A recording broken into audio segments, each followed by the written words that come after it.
Hey everyone, today is day 7 of the 21 days to finding hope in uncertain times. And I wanted to do today's topic on this if you're an at-risk person. If you're someone that's considered at risk due to your age, due to pre-existing conditions, any of that.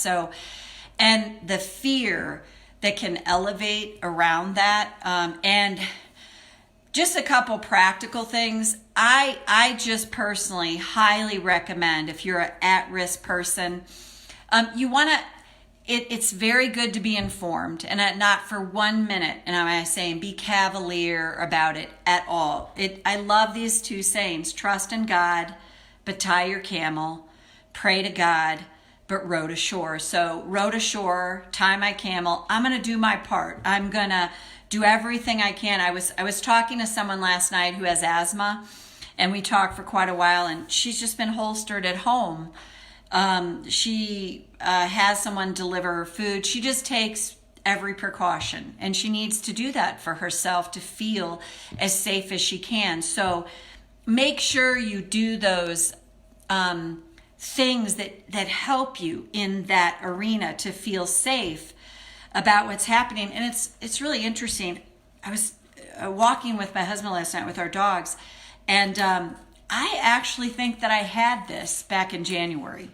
I had a respiratory infection that hung on for quite a while, and I was talking to my stepdaughter, and she had a really bad respiratory infection in January.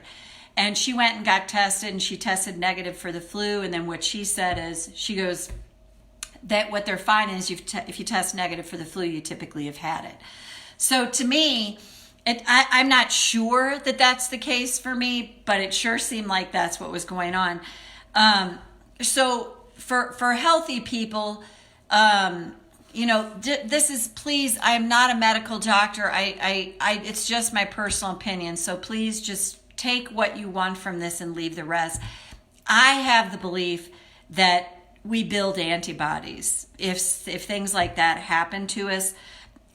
So that to me always, for a long time now, about a lot of things, has given me a lot of calm. And do I think that I'm Superwoman or Wonder Woman and absolutely invincible? No. And I'm doing my part here to, shelter at home and make sure I minimize any kind of contact. I'm fortunate that I live in a more rural area, so it's easy for me to get out and not run into anyone and be out and get my dogs out and all of that. So for those of you that are more confined and you're considered at risk, my first thought is, don't inundate yourself. Once you get the practical information that you need to assist you, my recommendation is, don't flood your nervous system with all the terror thoughts, because that compromises our immune system too. So I would just say, if you can start to disengage from some of that stuff, that every time you see it, it sends more terror through your nervous system. That's a practical thing that you can do. Know the information that you need to know to keep yourself as safe as possible. And then, to me, another way to keep yourself safe is not to inundate yourself with all the fear virus that is so epidemic now more than ever. So those are just some practical suggestions. Then these are other practical things. And this goes for anyone that you're not considered at risk, but you're afraid of potentially contracting it. Like I said, I honestly think that I actually had it back in January. Now I was like, wow. So I don't know that for sure, but it's really what came to me. So what I would say is, anytime you're gazing upon something like, did I wipe that down enough? Did I do that enough? That's the perfect time to tap.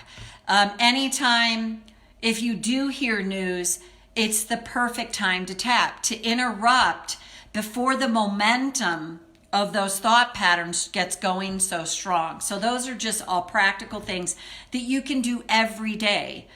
And if you feel overwhelmed by it, find someone, online who can assist you to help you through it, so you feel supported in that and you don't feel like you're, flying out there alone by yourself.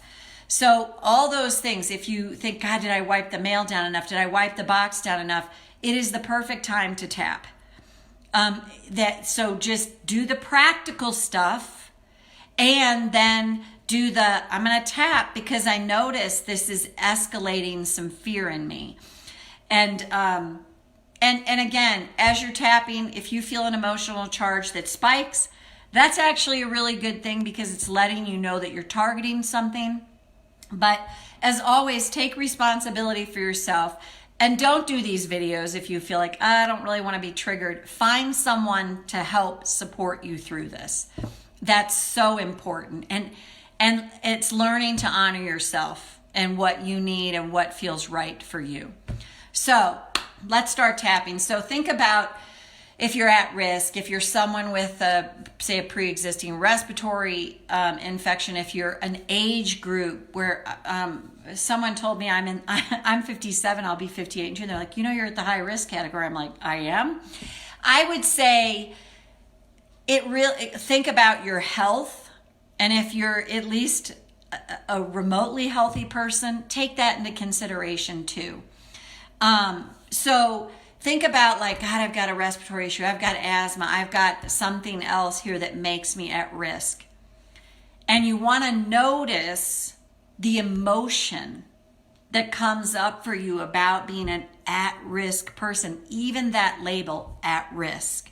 And that gets thrown out there. So every time you see at risk, it's a potential trigger to you. Oh God, right, I'm an at-risk person. And what if it's possible?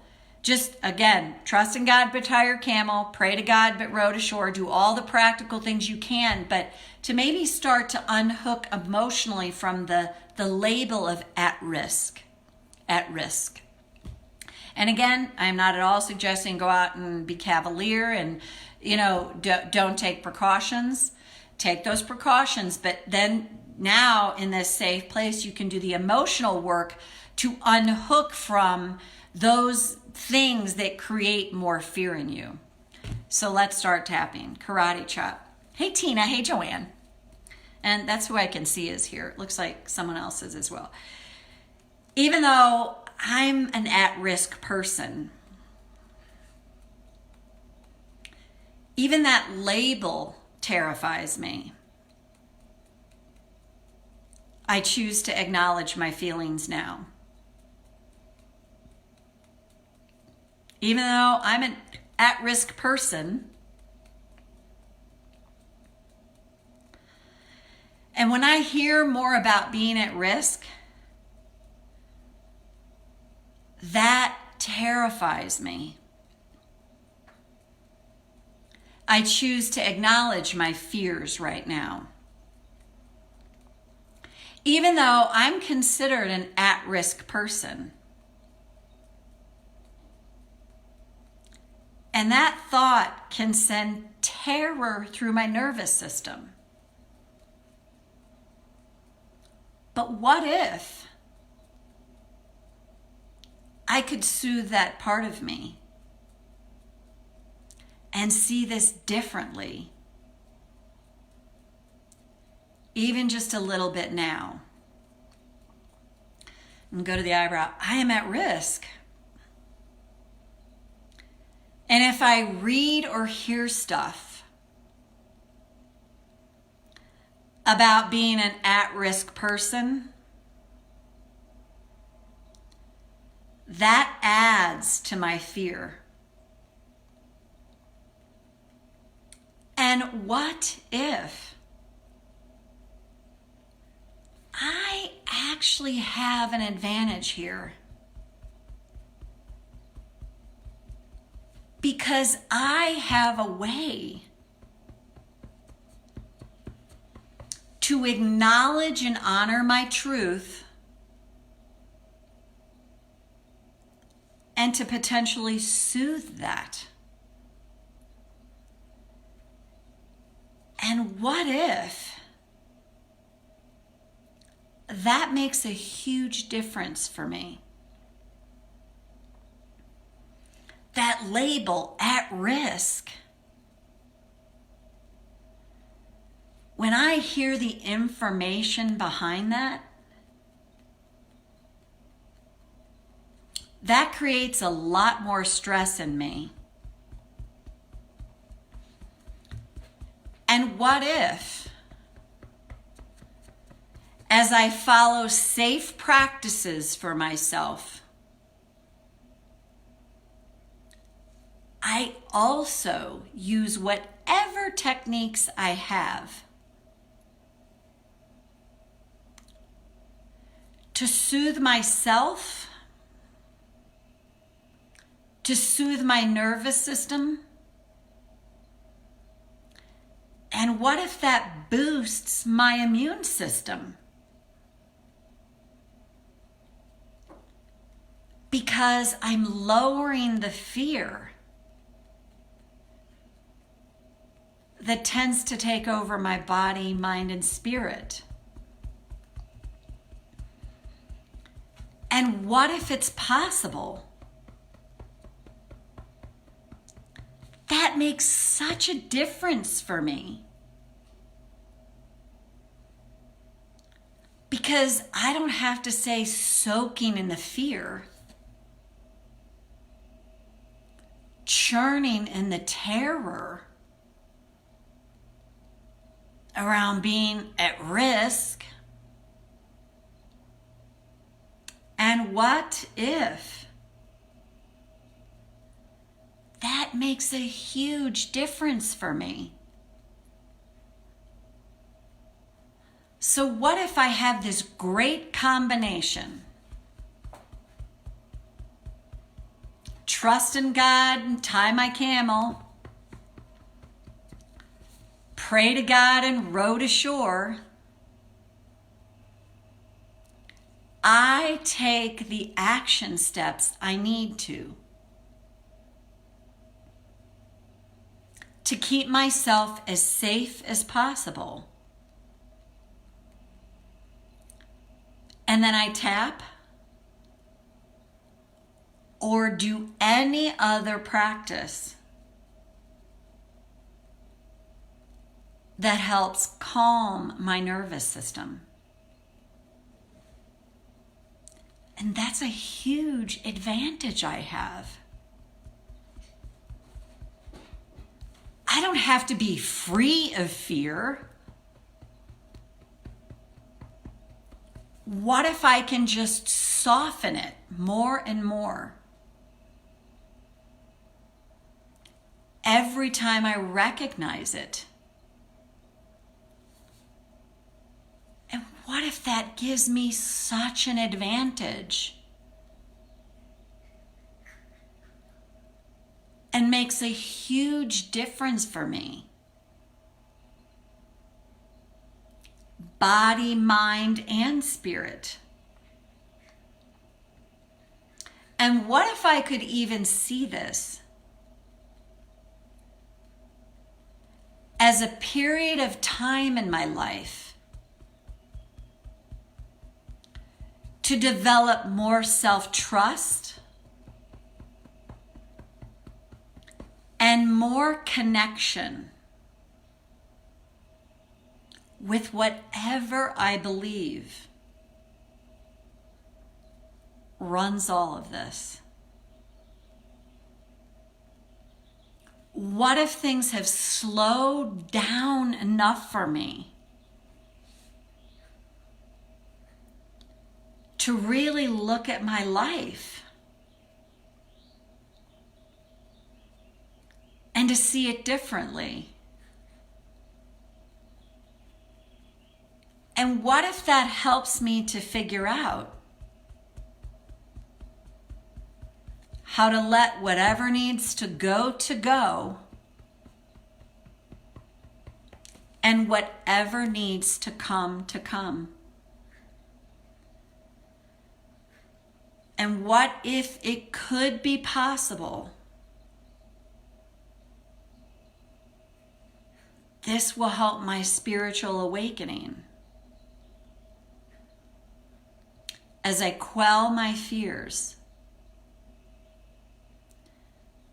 and realize I don't have much control here? And what if I learned to embrace that there's something greater that's in charge of all of this. And what if I start to feel more relief? And what if that leads to more hope? I kind of like that idea a lot. And what if more hope is birthed within me in spite of everything that's going on in the world? And maybe even because of everything that's happening. And take a breath. So for those of you that are considered at risk, if you can watch this video, if it resonates with you as much as you want, and those are the simple things, the tie your camel, row to shore parts is like, okay, I'm taking all the precautions that I can for myself, and I'm maybe going to unhook from more of the terror fear virus that's out there, and I'm just going to use this time to go within more, because again, as things quiet down, to me what happens is stuff comes up, and if we're open to it, we can move through that and heal that. And on the other side of that is really the potential for a huge transformation. If you think about this, it's kind of an old corny analogy, but everybody's kind of cocooned in right now. Everybody's cocooned in. And butterflies cocoon in, the caterpillar cocoons in, and then it emerges this amazing, beautiful butterfly. And what if that's possible, that's what's happening within you? So, Tina, nice to see you. Joanne, it looks like a couple other people are live. Again, if this resonated, go ahead and use it to tap. I'll also post this to YouTube, and I just wish you all well. All right, bye for now.